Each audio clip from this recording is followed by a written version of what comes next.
Նախ հույս ունեմ, որ Հայաստանի Հանրապետության իրական ընդդիմադիր դաշտում չեն գտնվի արկածախնդիրներ, որոնք կհանդգնեն Ալեն Սիմոնյանի իրականության հետ կապ չունեցող ասեղը թելեն, իսկ հիմա բուն բովանդակության մասին։ Հայաստանի Հանրապետության շուրջ տեղի ունեցող իրադարձությունները փորձենք դիտարկել հայտնի քաղաքագետ Ռոբերտ Փաթնամի տեսություններից մեկի համատեքստում։ Ինչի մասին է տեսությունը։ Տեսությունը կոչվում է երկմակարդակ խաղերի տեսություն, ու տրամաբանությունը կայանում է հետևյալում, որ ցանկացած միջազգային բանակցություն դա շախմատային խաղ է երկու տախտակի վրա։ Մեկ տախտակը բանակցողները խաղում են իրար հետ, իսկ երկրորդը բանակցողի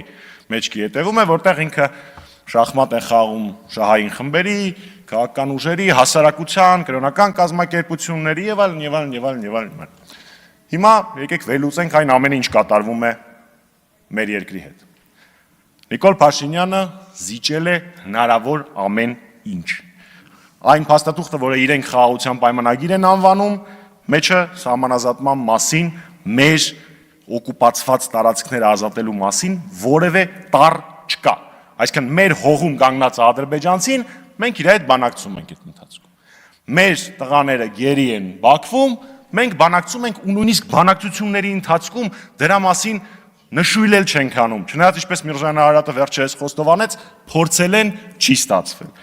Դատական հայցերի հետ քաշումը, երրորդ ուժերի տեղակայման արգելքը եւ արցախահայերի իրավունքների պաշտպանությունն էլ վրադիր։ Ինչ է ստացվում արդյունքում։ Փաշինյանը Ալիևի հետ շախմատային խաղը պարտվել է բոլոր հնարավոր եւ անհնար առումներով, ու հիմա փորձում է հաղթել շախմատային խաղը հայ ժողովրդի դեմ։ Բայց այս ամենին շատ քիչ է մնացել։ Ու կա երկու իրադարձությունների զարգացման տարբերակ։ Կամ շատ քիչ է մնացել բոլորիս, եթե Նիկոլ Փաշինյանը շարունակի մնալ իշխանության ղեկին։ Կամ